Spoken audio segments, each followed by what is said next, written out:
경인중심 채널 헬로티비 뉴스입니다.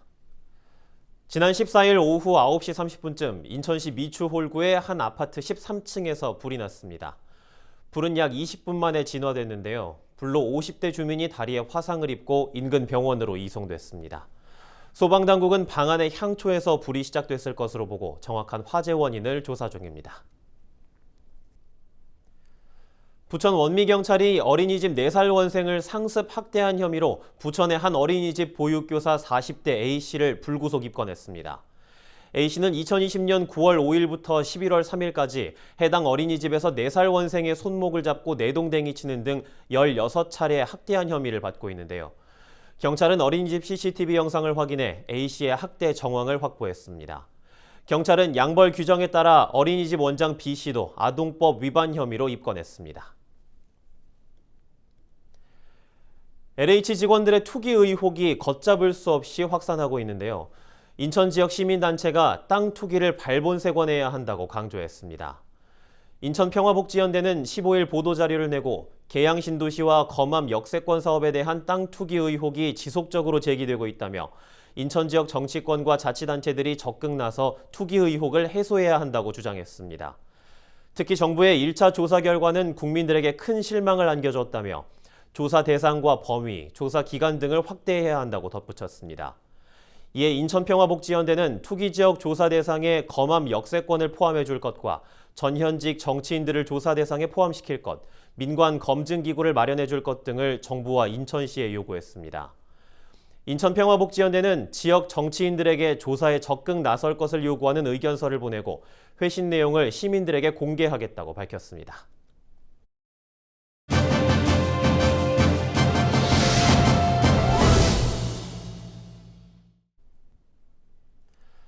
한국토지주택공사 LH 직원들의 3기 신도시 땅 투기 사태의 파장이 커지고 있습니다. 이 가운데 정부가 4월 발표 예정인 수도권 2차 신규 택지의 유력 후보지로 거론되는 지역에서도 지난해 말 토지 거래가 급증한 것으로 나타났는데요.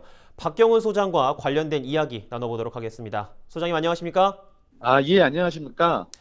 네, 국토교통부 실거래가 공개 시스템에 따르면 지난해 12월 경기 김포시 고촌읍의 토지 거래량이 총 127건이었는데요.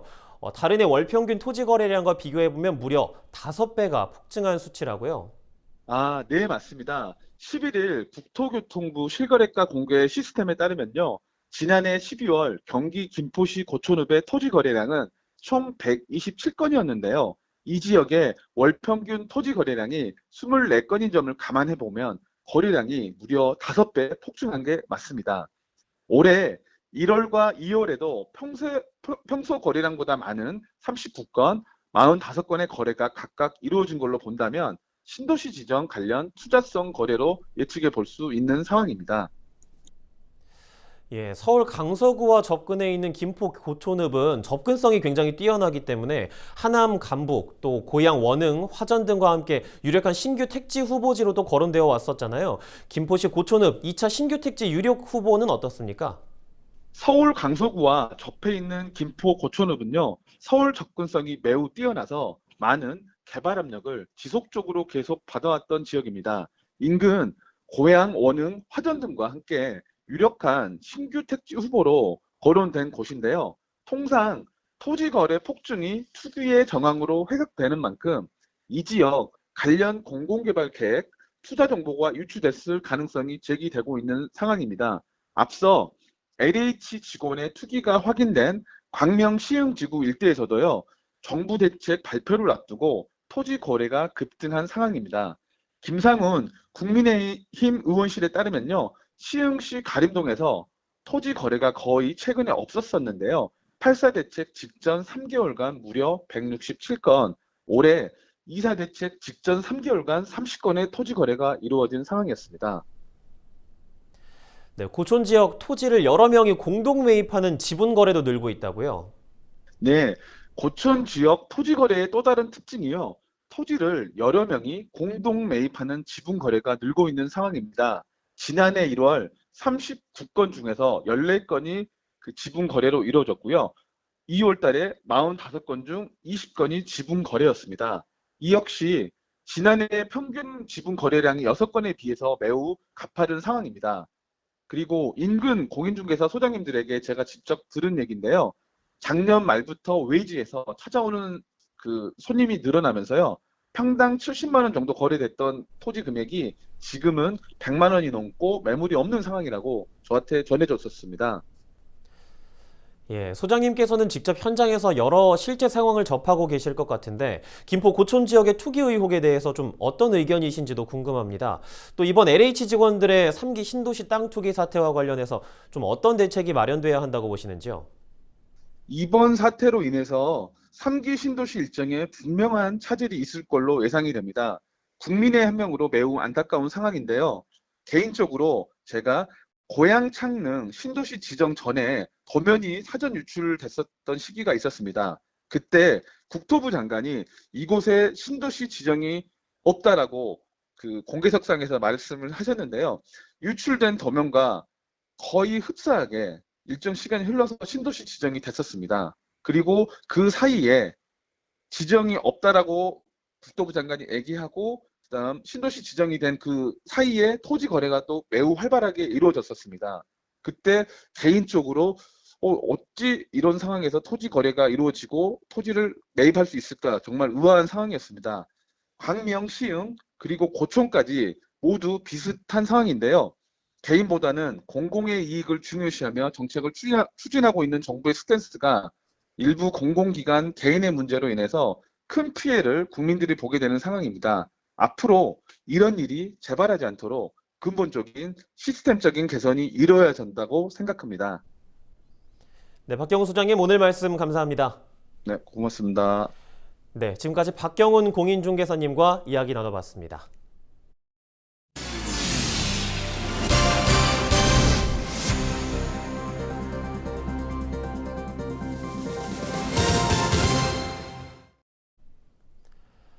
수도권 매립지 인근에 막대한 양의 쓰레기가 무단으로 방치돼 있어 인천 지역 환경단체가 문제를 제기하고 나섰습니다. 인천 녹색연합은 지난 1일 수도권 매립지 주변 약 3,000제곱미터 부지에 쓰레기가 10m 이상 높이로 산처럼 쌓여 있다며 수년째 방치된 것이 확인됐다고 밝혔습니다. 이어 이번에 확인된 쓰레기 양은 얼추 20톤 트럭 2,000대 이상이라며 관할인 서구는 이미 2년 전 쓰레기산의 실태를 알았지만 현재까지 아무런 조치도 이뤄지지 않았다고 강조했습니다. 마지막으로 쓰레기에서 발생하는 침출수로 인해 인근 하천은 물론 토양 오염까지도 우려된다며 환경 피해는 고스란히 주민들이 받고 있다고 덧붙였습니다. 인천 내항 8부도 곡물창고를 문화관광시설로 조설하는 상상 플랫폼 사업이 본격적으로 추진되고 있습니다. 인천 내항 8부도 재생사업에 인천시도 사업 추진에 만전을 기한다는 방침입니다. 원태규 기자의 보도입니다.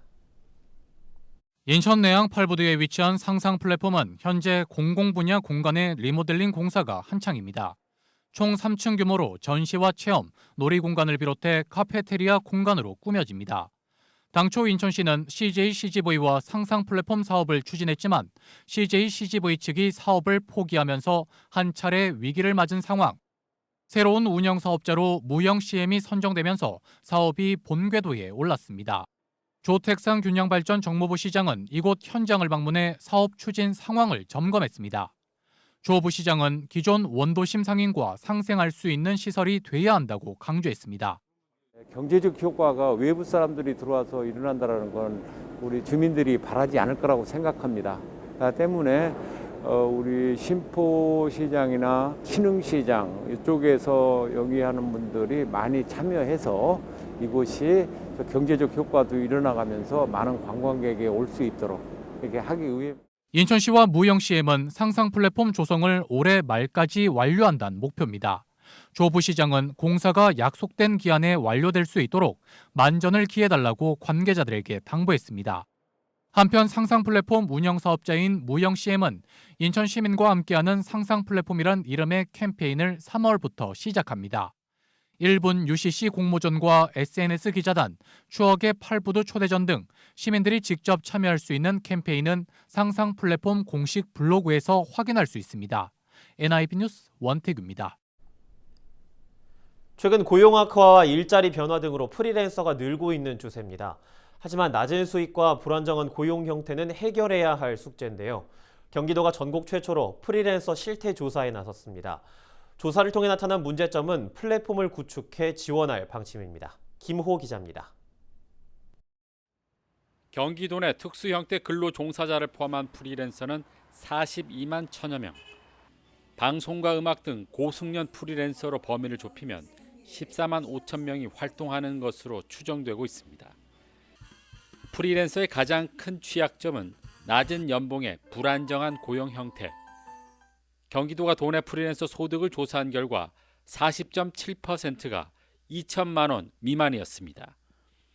2천만 원에서 3천만 원 미만은 22.2%, 3천만 원에서 5천만 원 미만은 19.9%로 조사됐습니다. 5천만 원 이상은 11.2%에 그쳐 평균 연봉은 2,810만 원으로 나타났습니다. 통계에서 볼 수 있듯이 프리랜서 활동 시 가장 큰 애로사항은 79.5%가 소득의 불안정을 꼽았습니다. 또 불만족의 이유로는 보수 또는 소득 수준이 기대했던 것에 미치지 못하고 보수의 책정 기준이 투명하지 못하거나 일방적이라는 점, 또 직업 안정성이 떨어진다는 점을 꼽았습니다. 직종별로는 교육과 연구, 법률 서비스가 31%로 가장 많았고 IT와 의료 보건이 각각 12.4%로 뒤를 이었습니다. 음악과 연극 게임이 10.3%, 방송과 광고가 4.1%로 나타났습니다. 교육과 법률 서비스 업종은 전국 평균과 비슷했지만 나머지 업종은 전국 대비 상대적으로 높게 나타났습니다. 불안정한 고용 형태 때문에 부당 행위를 경험한 사례도 87.4%로 매우 높게 나타났습니다. 부당 행위 대응 방법으로는 개인적으로 처리한 사례가 53.9%로 가장 높게 나왔으며 참고 견딘다는 무대응이 43.4%로 대부분 주위의 도움 없이 대응하고 있는 것으로 조사됐습니다. 단체나 공공기관 도움을 요청한 사례는 20%가 안 됐습니다. 이 같은 부당 행위에 대해 경기도에 바라는 지원 방안으로는 고충 상담이 80%로 가장 높았고 가이드라인 개발이 76.9%, 협동조합 활성화 지원이 73.5%, 교육과 심리적 지원 69.9%, 보험이나 예치금 제도 도입이 68.5%로 나타났습니다. 경기도는 이번 조사를 통해 드러난 문제점을 분석해 종합적인 지원 정책을 마련할 예정입니다.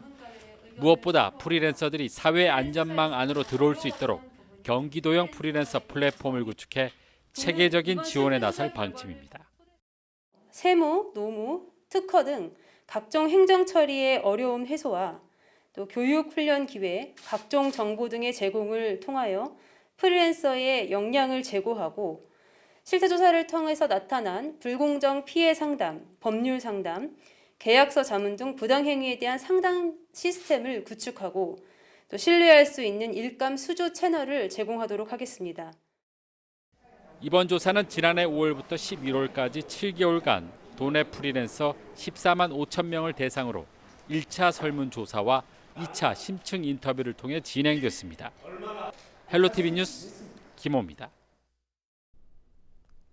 김포시가 도로나 상하수도, 통신망 같은 시설물 정보를 데이터화하는 작업에 착수합니다. 김포시는 올해부터 6년 동안 예산 89억 원을 들여 김포 전역의 지상 지하시설물 공간 정보를 데이터로 저장합니다. 최신 정보로 구축된 데이터는 대규모 사업이나 시 정책 수립에 활용할 예정입니다. 앞으로 5일 이상 가정학습이나 체험학습을 신청하는 인천 지역의 만 18세 미만 학생은 의무적으로 담임교사와 주 1회 전화 통화를 해야 합니다. 인천시 교육청이 아동학대를 예방하기 위해 이 같은 내용의 문구를 가정학습과 체험학습 신청서에 포함시킨 건데요. 시교육청은 아동이 주 1회 이상 통화에 응하지 않을 경우 위기관리위원회를 여는 등 조치할 계획입니다. 또 지난해 가정학습이나 체험학습을 신청한 학생 중 담임교사와 대면한 적 없는 아동들에 대해서도 전수조사에 나설 방침입니다. 뉴스를 마칩니다. 시청해주신 여러분 고맙습니다.